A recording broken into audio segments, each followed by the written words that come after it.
everyone, welcome back to my channel. This is Stitch Rip Repeat and I am Helen. So I'm doing a Friday sews to catch up with my general week, which has not included a lot of sewing. But now that I'm in the frame of mind to do some videos in the last few weeks, I wanted to make sure that I kept that going. So it'd be a bit more chatty. I obviously did my Eden coat and I did the video, and thank you so much for all the love on that video. I did forget to say in my most recent video that I had my hair cut. So thank you to everyone who commented on it and liked it. As you can see, I'm trying to get used to playing around with it. I quite like it short, but I'm seeing if I can curl it under like a bob and yeah, just play around. So thanks again for everyone who noticed and commented when I forgot to mention. Also should mention that I have been working on a tester, which you may be able to see out of the corner of the picture here, and that is for the lovely Alice at Stitched in Wonderland. It's a new dress she's doing called the Daydreamer, and I'll pop in the photo that she took of her version. I'm very nearly finished, but I will probably be popping some stories up on Instagram of button choices, so if you do follow me over there, and if you don't, here's my link, you can hop on over there and see what I do. I probably will be asking opinions. Having said that, I do tend to just go with what I want, so if your opinion doesn't match mine, I may simply ignore it, so I'll just warn you that in advance. But no, seriously, I've got a tub of buttons and I'm planning to just throw them on the top and see which combination I like with the fabric I'm working with. So that's something I am doing today.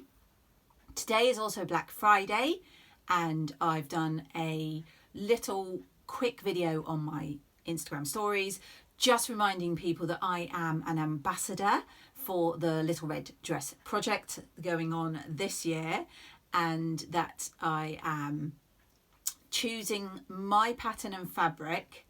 I have bought some fabric in the Black Friday sale, so I will probably do a video some point maybe over the weekend on ideas for the Little Red Dress, and then obviously what I'm thinking, and I'd love all your comments and thoughts when that goes up. So yes, if you are doing the Little Red Dress this year, it starts today and runs right up until 24th of December.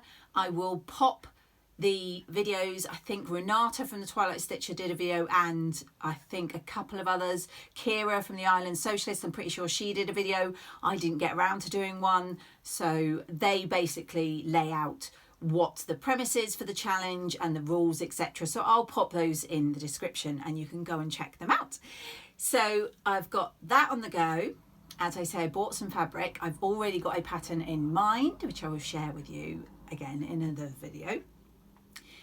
I have bought a rather large Black Friday sale item this year, something I've been looking at for a while, and I've seen it over the last few months and thought about getting it. In the sales, the company I got it from, which is Barn Yarn, pretty sure it's Barn Yarn. If it's not, I'll put the correct name on the screen. I've bought stuff from them before, and they sent me an email to let me know that there was 10% off, and it was the range of Pfaff sewing machines. Now, my machine that I had in my mind that I wanted to upgrade to is a Pfaff, so I got it. So I'm hoping I'm going to be able to record some footage, because it's very difficult. My sewing room finishes here and sort of just out of sight there, so there's not enough room for me to really get me and the sewing machine in. So I will probably do a quick bit about the machine to pop in here, although I do plan to do a sort of proper review further down the line when I have used it for a while. But yes, I'm very excited. It was a big purchase for me. Having said that, I bought it initially, but I asked family if they would happily contribute towards the cost, because I have my 50th birthday coming up in March, and so it is a very early birthday present. So thank you very much to my lovely family for saying yes. And now I have the machine. I've been using it today to work on my tester for Stitched in Wonderland, and so far I am loving it. So I will, as I said, hopefully pop in some video, and if I've popped it in, you'll see it now. If not, you'll just go straight to the next thing I'm talking about. Okay guys, so this is my new machine. It is the Pfaff Ambition 620. As I said, I won't give you a real review as of today because it's brand new. However, it's got the loads of stitches up here in the top. If you can just see this black thing here, that is the IDT, which is a built-in walking foot basically. And yeah, I've been using it today and I absolutely love it. Review coming soon. Okay, so hopefully you saw my machine. Do let me know if you have the same or a similar one, how you get on with it, what you think of yours. And I'm really looking forward to using mine a lot. So as I said, not a lot of sewing. I am working on the tester. I haven't got any further on my Agnes tops. I do apologise. I did say in the video that I was planning to increase the bust size a little on the fabric so that it wouldn't pull so much, and someone commented, I apologise, I can't remember who, and asked me how I was planning to do that. So I'm going to show you what I'm planning to do. So I am planning to give the method a go that Tilly has in her stretch book, because obviously generally with stretch you don't need to do like a full bust adjustment because they have stretch. But in her book here, she did do a simple method for adjusting around a fuller bust. And basically, I don't know if you can see, so if you can't see this, I will put a photo in. But on this line drawing, she says basically you just want to redraw the side seams of your bodice to allow for a little more room at the bust. So basically starting where the sleeve meets the bodice, so your sleeve will fit, just draw a slight curve going out by however much you think you want extra to accommodate that slightly fuller bust, and then go back into your original where the waist is marked. So that's what I'm going to attempt. So whoever asked me that, that's what I'm going to try, and I will let you know how that goes when I do finally get around to doing those other two Agnes tops. So I did get some fabric this week, or actually it might have been a few weeks ago, but I forgot to share with you, and it is from Cloth Kits. So again, as with everything I talk about, I'll pop their link to the website in my description so you can check them out. And it is a local artist, well, I say local, a UK artist, I believe, but I originally saw some of her fabrics on a YouTube video, and I feel terrible because I can't remember her name or channel, from a lady who was from either Australia or New Zealand. God, I'm terrible, aren't I? I apologise. She had some of the fabric by this lady and it was beautiful. So I found on Cloth Kits they had this particular print from the lady who hopefully I'll have put on the screen now I've looked her up.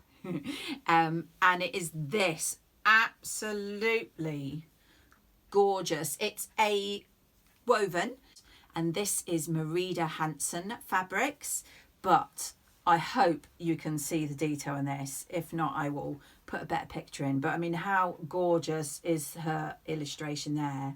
And it's got the lion and the birds and like the cheetahs, all those gorgeous trees and houses. But I absolutely love the illustration and the colours. And I bought 2 meters of this, as it was not the cheapest fabric. So if you go to Cloth Kits, you will see. But I think it was well worth it, and I am not rushing to make anything from this. Whatever I make, I will make sure I do a toile first, because I absolutely love this and do not want to waste this fabric. But I did want to share it with you guys. So as I say, Gabriela Larios. I will have put it on the screen. And yes, that is absolutely gorgeous. I have another fabric I just wanted to show you guys for some opinions. So I'll just pop and get that. So this is a fabric I picked up on Instagram from someone de-stashing. And what I loved is that it is double-sided. So it's got grey on one side, and then the other side has these fabulous green and white stripes. Now, from the label, I can see that it was originally from Minerva, but I don't know what the fabric is. So don't laugh, because I know I hardly ever know what the fabric is, but this one I really don't know what the fabric is, and I'm just trying to find. Here we go. So as I said, you've got green and white. It's got very little stretch, a little bit of stretch that way and none that way, and then grey. But if you can see, and again I'll pop in a photo if you can't, it's like spongy. So it's got this spongy inside, making it quite a thick fabric. Now, I don't really know what I'm going to make with this. Yes, I know, buying fabrics just for my stash again. But I'm thinking, now that I've seen it, some sort of jacket might be a good idea. And I'm thinking of one that Amelia from Sew Amelia did recently. And hopefully after I've done this, I'll look that up and I'll pop it in here, because I can't remember the company or the name. I just remember that Amelia's jacket looked lovely. However, do you know what this fabric is, and also what would you make? As I say, it's quite chunky. It's got very little stretch at all, and I really want to take advantage of both the green and white stripes and the grey. So, you know, a jacket maybe where you turn up the cuffs, or, you know, there's maybe I could put pockets on with the different colour. So yeah, I picked that up from a D stash. So I have a couple of fabrics there that I don't know what I'm doing with yet. What a surprise. But yeah, going forward, as I say, I am working on my tester for Alice, and as soon as that is finished, I will be sharing with Alice, and when it's reveal time, I will share with you guys as well. I will hopefully have a proper video up of my machine, as I say, not too soon, because I want to use it and really try out all the different functions. The main reason I have to say that I got it, and I don't know if anyone else feels the same, is the IDT. Cannot remember what that stands for, but it's basically like a built-in walking foot that you can use on the foot at all times. I've already found this useful when I was doing my pattern test here. It's quite a thin fabric, and when I stay stitched the necklines, I used the IDT, and just out of curiosity, I had a bit of scrap and I tried stay stitching just the one layer of fabric without the IDT, and it kind of pulled because it was so thin. It wasn't smooth, but with the IDT, lovely and smooth. So already loving my new machine. So I know it was a very quick video today, and I don't have any actual sewing to show you, but I just wanted to say hi and make sure that I keep up with my videos, and to wish you all a fab Black Friday. Hopefully I will get this up on Friday. And yeah, I'll see you all in my next video.